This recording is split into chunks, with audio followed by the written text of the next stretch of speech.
Hello there, my name is Jordan Leroy Hansen, also known as Ledev, and welcome to the Brewing Labs.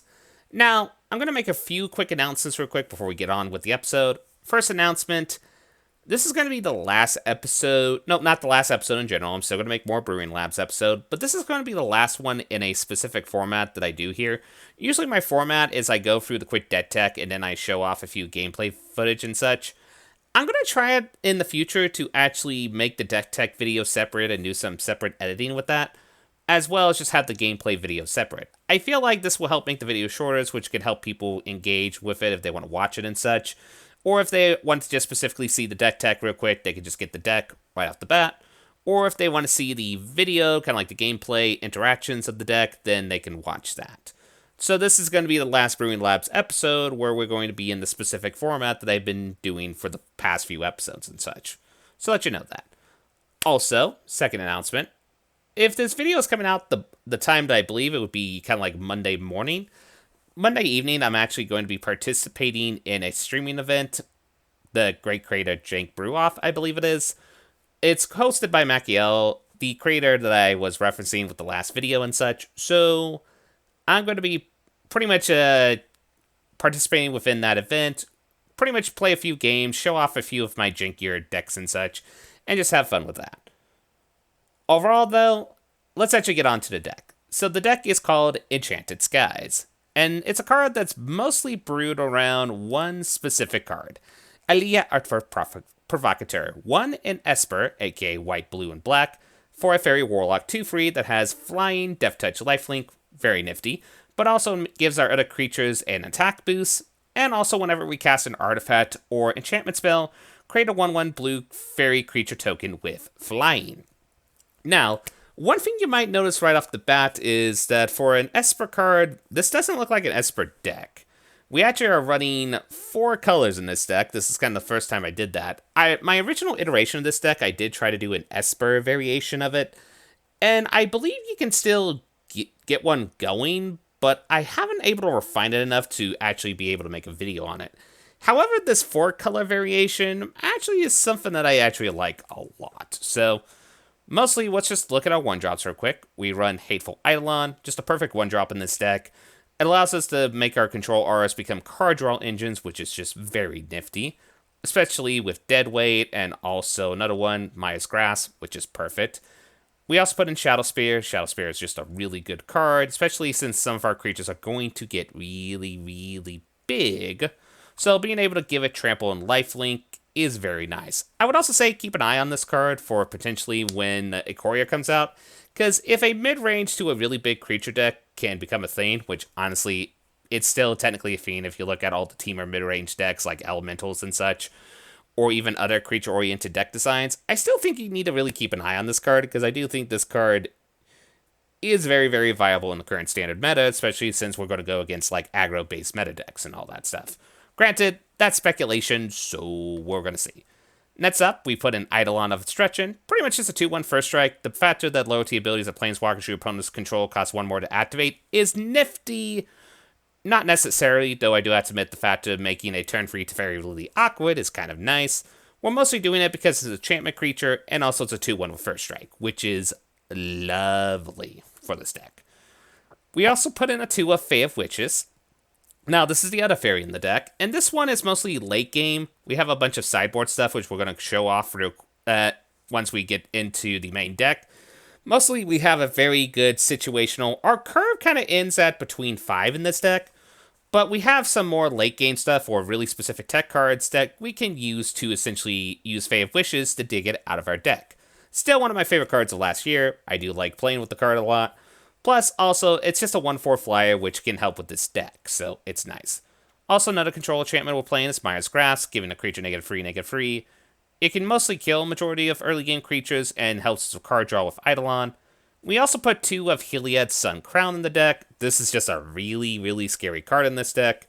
We do have some Realms of Light gain, so we're going to get a lot of counters pretty quick. And factor that there's even sometimes where we could put the counters on Heliod himself, which is really scary, especially if we equipped it with Shadow Spear and such. It could be a very significant threat. It's a very powerful card. Also, we put in a weird inclusion, which is Dryad of the Elysian Grove. Mostly this is help us for ramp, it's also an enchantment creature as well, and also allows us to go into this 4-color shenanigans with this deck design.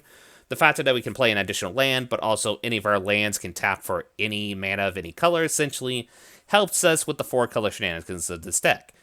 And then another card that helps this deck out a lot is Cetacean Champion. Just a free mana 1/3 that's a card draw engine. So we can have something like Cetacean Champion and Hateful Eidolon both out on the battlefield, and just play one of our control enchantments. It does really nifty. It grows both the Cetacean Champion twice, which allows us to draw 2 cards, which is amazing. Another also MVP of the deck is Archon of Sun's Grace. Just the factor that we have a bunch of enchantment-based matter ETB shenanigans, and the factor that this can have lifelink, as well as whenever enchantment enters the battlefield, other Pegasus will pretty much be created, and then they're going to have lifelink thanks to this Archon. It's just... Then we also put Conclave Tribunal. This is our unconditional removal in the deck. We're going to make a lot of tokens in theory, so being able to cast this for pretty cheap is going to be not that hard. Arcane Sal's in there, mostly as just a way to dig up enchantments when we need them, as well as it helps make Heliod into a creature, and also it's a flyer too, which gets buffed up thanks to Alila, so perfect. We also put a 1-of Sorin's Vengeful Bloodlord. I just like this card a lot in this deck because there are sometimes we're going to go really wide, and just being able to get all our creatures to have lifelink when they don't have lifelink in general can pretty much get us multiple instances of life gain, which then, if Heliod's on the battlefield, will put a lot of counters on stuff, like, it can be scary pretty quick. Also, I put a 2-of Rise to Glory. Rise to Glory is a 5-cost sorcery spell, choose one or both, return target creature card from your graveyard to the battlefield, or return a target aura card from your graveyard to the battlefield. This is perfect in this deck, just the fact that we can return something like late game, a Hateful Eidolon, and then one of our control enchantments, just to remove a creature and then get card draw out of it, or even other creatures that can help benefit the current circumstances of the battlefield. It is just chef's kiss on that one too. As for the land base for this deck, it is 1 Plains, 1 Castle Ventress, 1 Island, 1 Castle Lacthrane, 1 Swamp, 1 Forest, and this is where the land gets a little finicky. Free Hallowed Fountains, free Godless Shrines, free Watery Grave, free Overgrown Tomb, free Temple Gardens, 2 Breeding Pool, 2 Fabled Passage.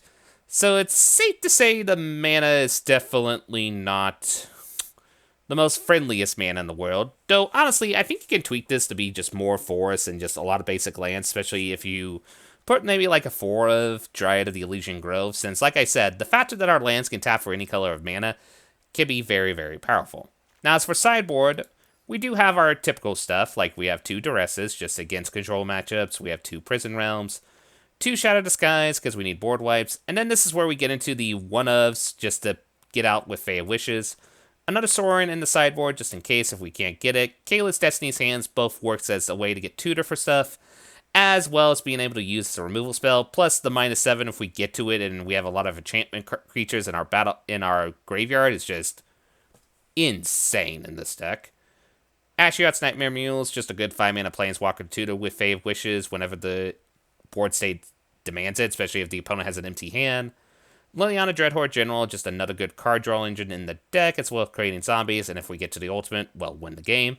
We also put a bunch of interventions in the deck. Elbros' Intervention, help us against Graveyard, but also as a good removal spell.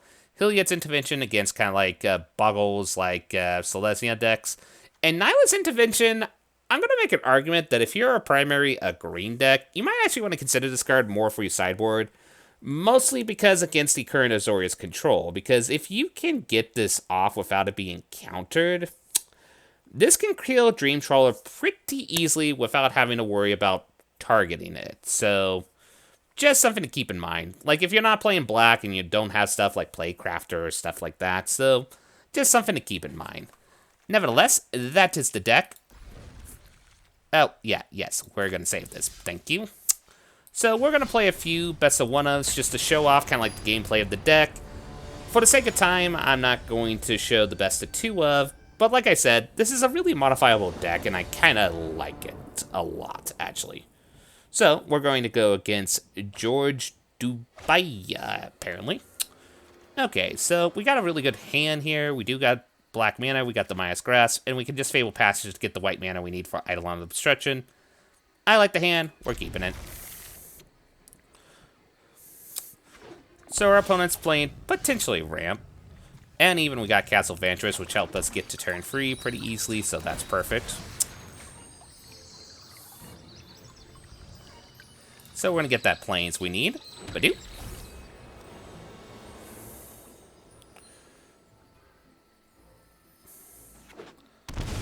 So it looks like Sultai ramp, potentially. Okay, so here I'm just going to play this and play out the Eidolon. Mostly because if they're going to try to ramp up the Nissa, it will make having to do the activation awkward. Plus, they can't go aggressive on us. So that's kind of the main gameplay here. Okay, there's the Uro. Probably getting the land. That's actually perfect for us because then that allows us to actually hit this with the hateful Eidolon and hit it with the Maya's Grasp. Later turn, I guess, because I forgot I don't have a second source of black mana. Whoops. Well, actually, that's perfect because we can just then play the Shadow Spear, play this tapped, swing in for 2, make our opponent wondering if we're doing like Eidolon Tribal deck.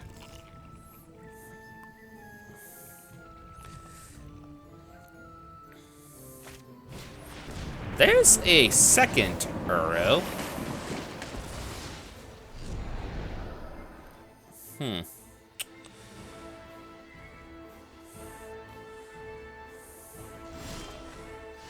Well, we're gonna play then Alila. Just swing in with the 2-1, because first strike is nifty.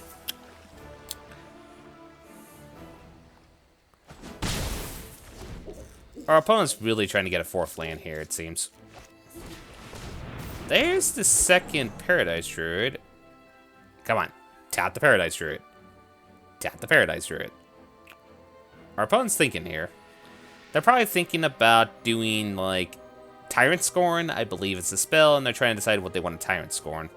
They might just Tyrant Scorn to bounce the Aaliyah, is probably what they're thinking, or just to remove something. They're thinking on it.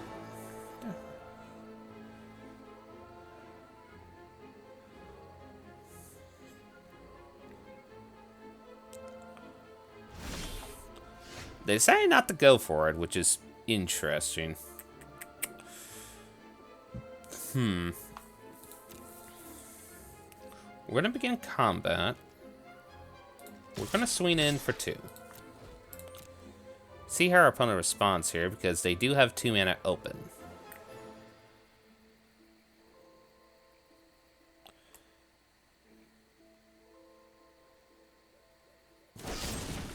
Okay, there's the Tyrant Scorn that we were hoping. And lucky enough, it's on the Eidolon, which does tell me that they're trying to play like stuff like Elspeth and such. That we don't mind. We're going to get a little bit of life. But most importantly, we're going to get some card draw thanks to this. And get a fairy. That's second Eidolon, but honestly, we're just going to equip the fairy with the Shadow Spear because, well, hey, it has like a little toothpick thing, so let's give it a bigger toothpick. That's one of the jokes actually we have at the card game store, where it does seem like that the Shadow Spear, if you're playing it in like the deck I put it in is a friend's Naya Giants deck. We kind of made a joke that it's kind of like the toothpick for the giant and such. That's kind of the joke of the store, so to speak. So we're gonna play a second Hateful Eidolon here. Get a fairy.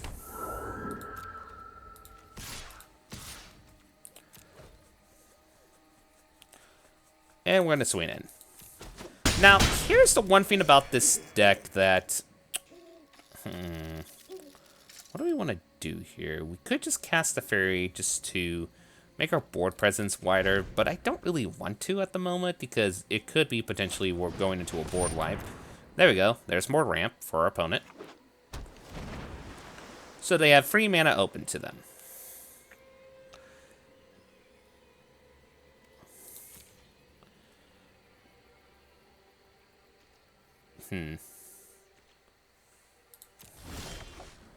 There we go. Ooh, ow. That's actually nice. Okay, so, but first things first. We're gonna swing in, swing in, swing in, see if our opponent plays anything.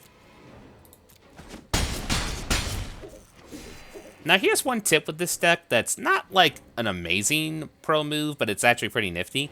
Sometimes you don't mind using your own enchantments on yourself because, nevertheless, the token gets replaced into Leah, and being able to draw 2 cards from that is just more better for us in the long run of things, so to speak.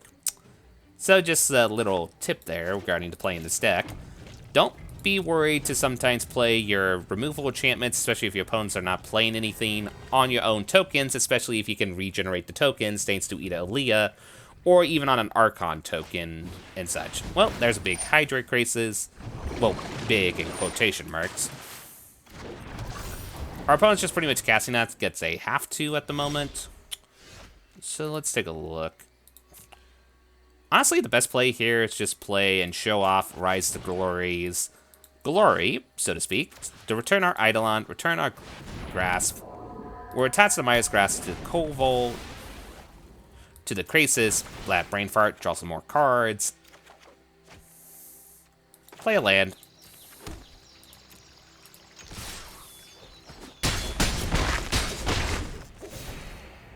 And pass the turn to our opponent.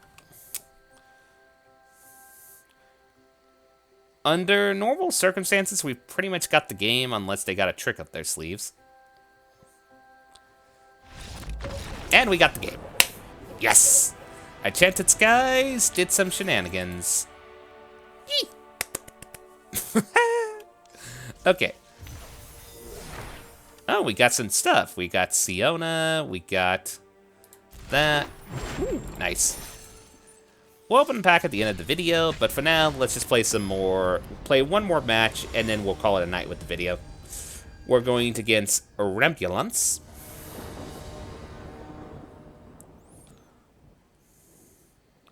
Okay, this hand is a little risky. I mean, we got the Hateful Eidolon, we got the Dead Rate, but we don't have any black mana, so this is a risky keep. But if we do get into it, we do have Heliod, we do have Cetesian Champion. One Fatal Alert to Magic. If you don't have any early game interaction, it's better to just mulligan. And that's a lot better. We got some good lands, we got our early game interaction. We don't mind. And we can toss this Rise to the Glory into the bottom of our library.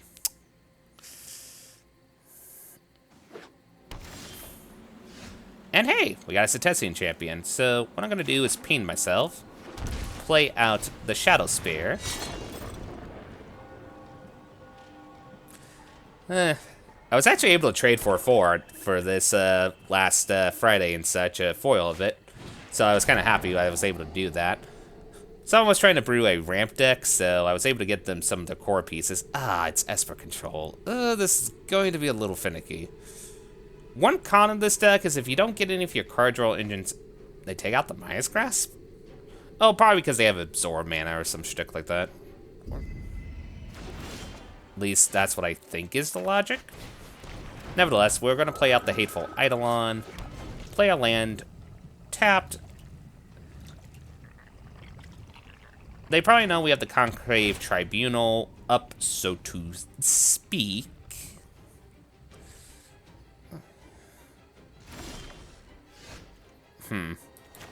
Well, we're going to probably be playing into Quench, but, okay. Maybe a board wipe? Probably a board wipe.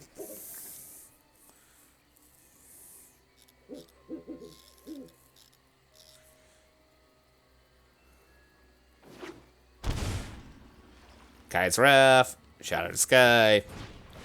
There we go. Okay, we're in a pickle now. But we do have some removal spells, so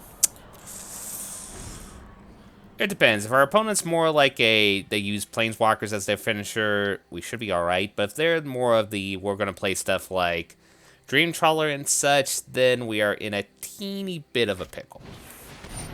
Oh, FIFA Sanity. Okay. Well, nope.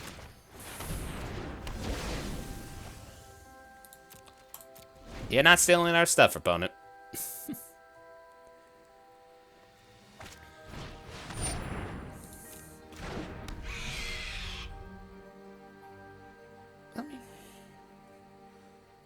If we get like a Dead Rate on top, I would kind of chuckle a little bit. Our opponent's thinking here. No, but, well, we can't play it at the moment, but we're gonna pretty much straight tell our opponent, you can't play our stuff. And then watch, they have like a third one.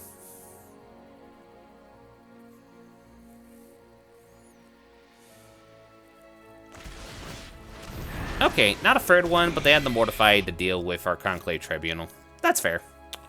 Okay, can we get a Deadweight, Maya's Grasp, or even, well, we do have the mana to play Aleela, so.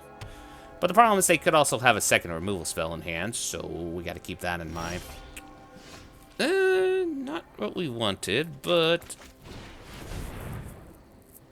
it's not that bad. We'll play the land. We'll attempt to equip this. Probably gonna get removed if the opponent has a removal spell.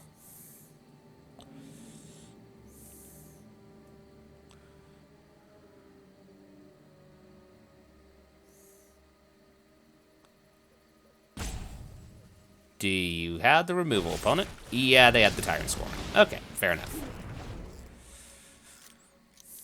If there is one benefit to this deck, is the fact that it is that a majority of our cards are kind of like more mid-range stuff.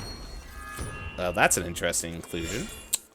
What was I saying? Oh yeah, a majority of our deck is mostly mid-range stuff. We've mostly kept our late-game stuff within our sideboard thanks to stuff like Fae of Wishes. So, in theory, while they can still get some gas with our deck, especially stuff like Aleela and stuff like that, well, boy, now we go into one of the main catch-22s with this deck. If you don't get a Dryad out, the mana becomes a little bit awkward. Especially since we only need 1 Plains, and currently we do not have that 1 Plains. I'm almost tempted to try to put temples within this deck design, but I figured the tempo loss would be a little bit too significant. Though the temptation is there. Or even put Uro in there, but currently Uro is like $40 to $50 now, so I didn't really felt in good spirit to recommend that card, at least within the current iteration.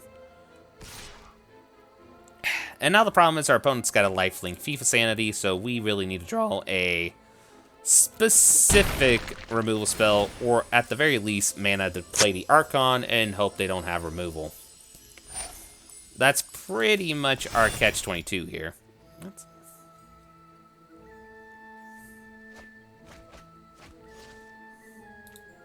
Well, let's check our graveyard. Okay, so some Cetesian Champions, Triads.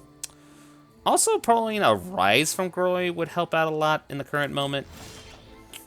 Well, there's the Dryad we wanted, so let's see if we can play it.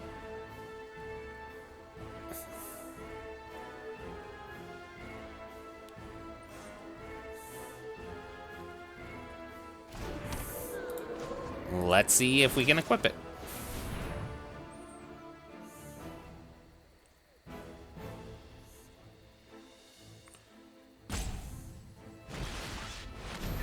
Well, there's the second Mortify.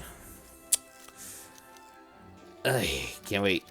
All we need is just a second Plains. That way we can play the Archon and at least block one of our cards from being hit.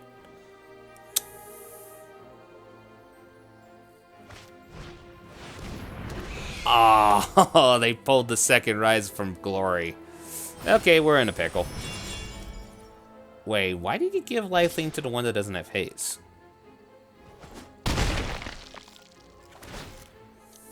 Okay.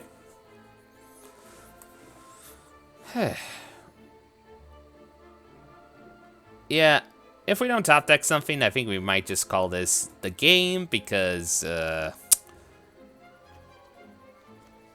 that's currently 6, and we're at 4 life. So, well, there's the Plains.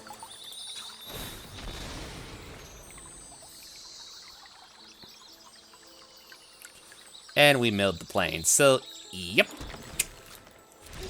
You know, since that game was really, really quick, let's do a round 3, shall we?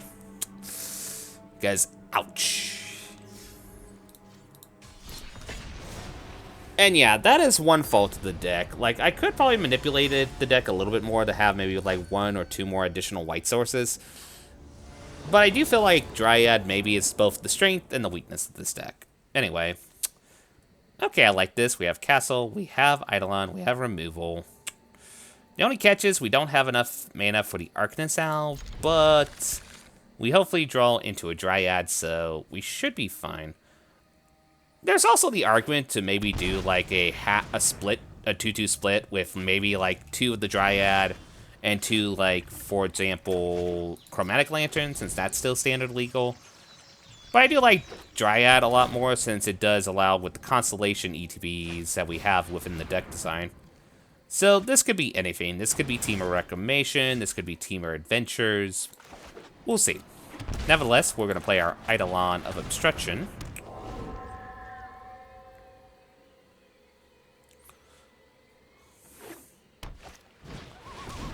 Yeah, this really feels like Temur Reclamation, which... The only catch is we really need to draw into...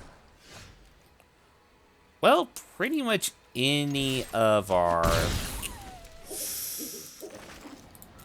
I'm not going to play the Eidolon at the moment.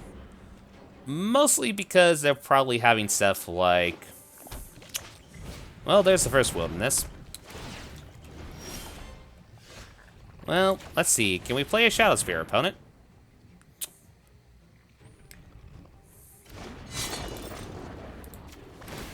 Can we quit the Shadow Spear opponent?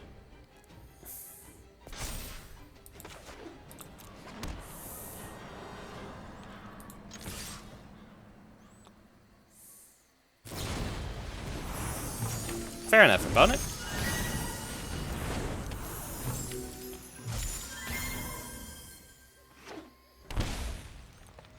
Let's see, they're currently 3 cards in the graveyard.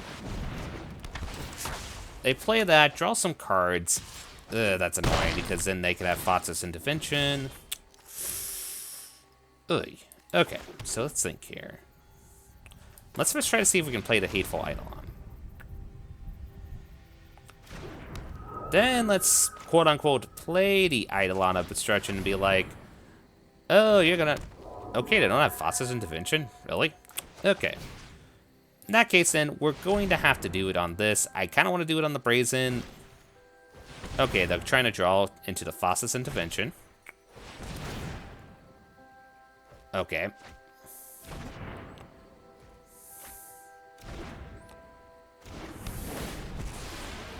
We draw a card, which is what we want, so... and we got a Deadweight, which is actually really nice.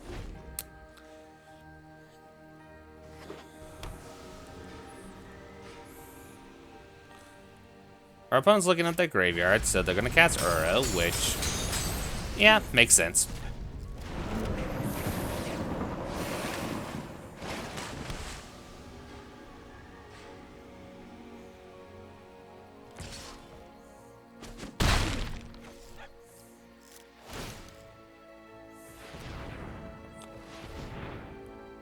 Well, either that's a really big expansion. Yeah, it looks like a big expansion. Is that lethal, though? I don't think that's lethal. I think they're just wanting to do a really big expansion explosion to try to, in theory, get a lot of cards and try to close out the game.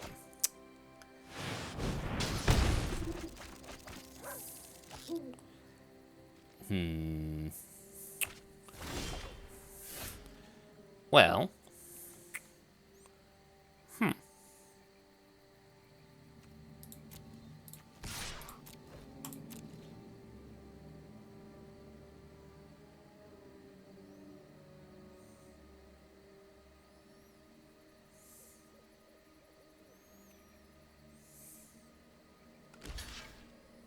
Yep, that's what I wanted. There we go. So first we'll put on this. Then we put on this.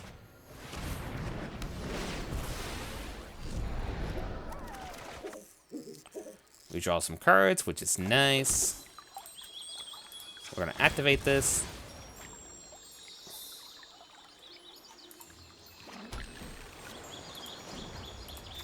We're going to equip this. The problem is we're pretty much dead to an expansion explosion, so... Sweet.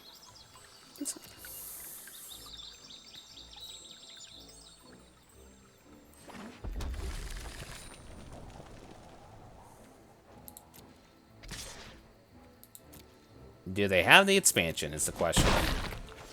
Chances are they do. Okay.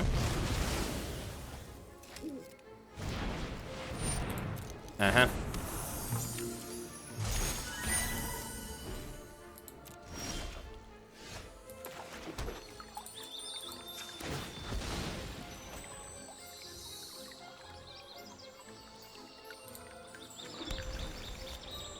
Okay.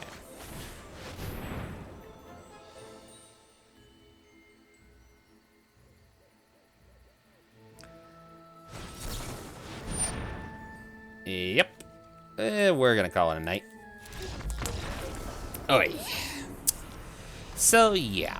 So far, the deck is 1 and 2. Like I said, this is one of those decks where I still love the deck, but it's not perfect. It definitely can use some more implementation, especially with the mana base, personally.